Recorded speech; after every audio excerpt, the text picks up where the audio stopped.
In this video, we are talking about frequently asked questions that new home buyers have. Keep on watching.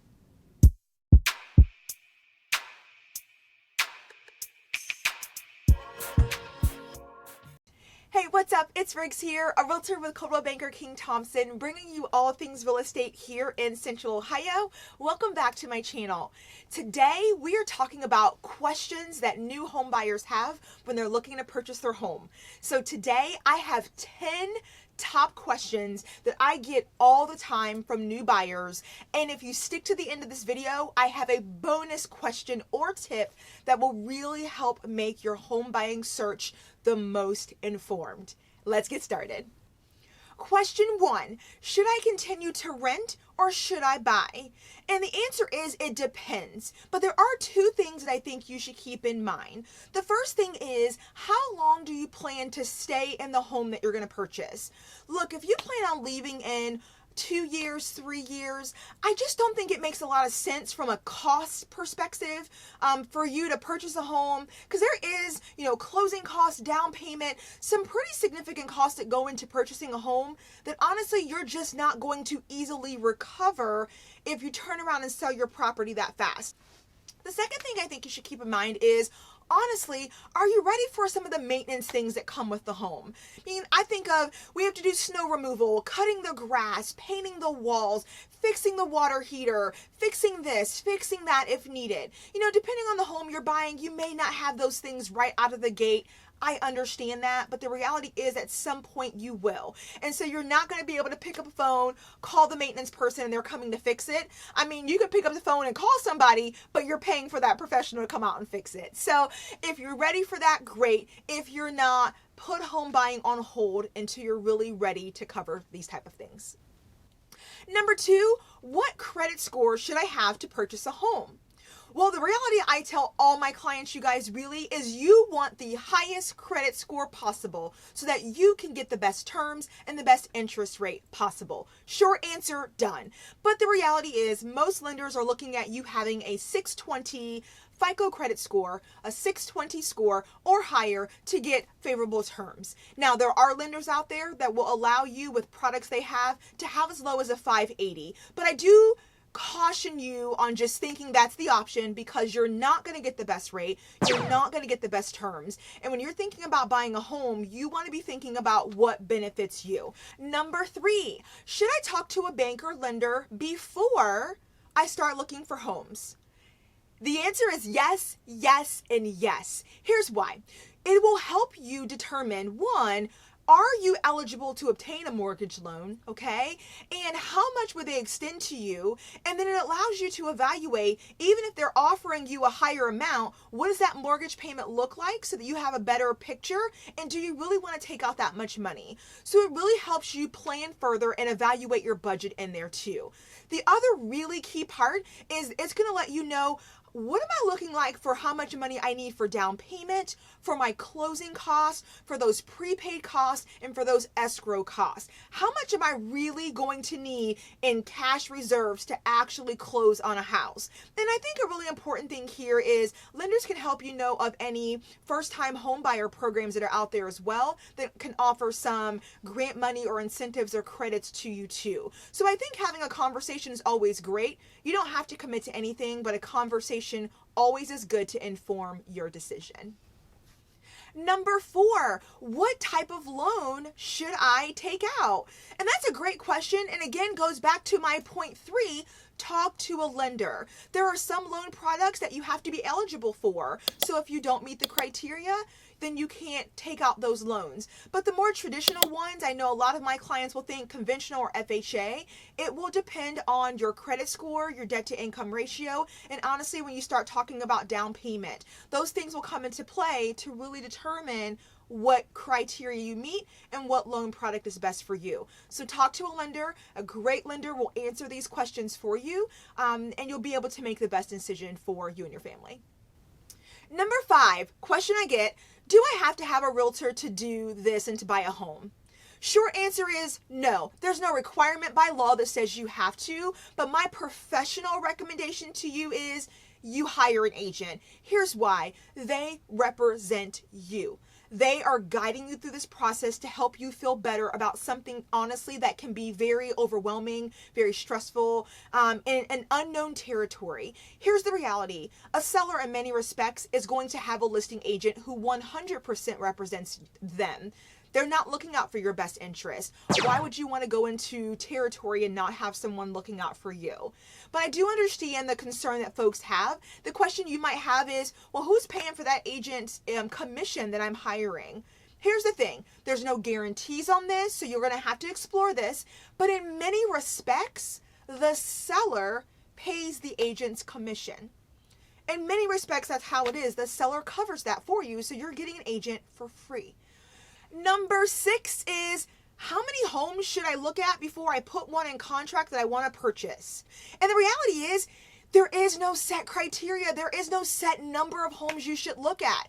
In today's world, if you know what you want, you know what neighborhood, what community, what amenities, what price point, if you know what you're looking for, you're already doing so much more of the work, and kudos to you for doing that, because you're saving yourself time. And in a market that's moving quickly, you lessen your opportunity to be missing, or lessen your chances of being able to miss something you love, because you know what you want. You get rid of things you don't and only focus in on what interests you. So keep that in mind. You don't always have a lot of time to make decisions. So be as prepared going in as possible so you can make decisions that you feel good in your gut and soul about.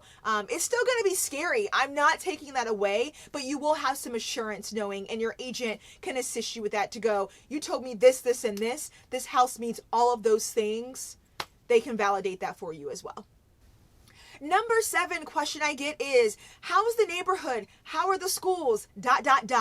Listen, the reality is, as a professional in this space, there are licensing restrictions that do not ever allow me to steer any individual in a space of saying, this is great, this is not, etc.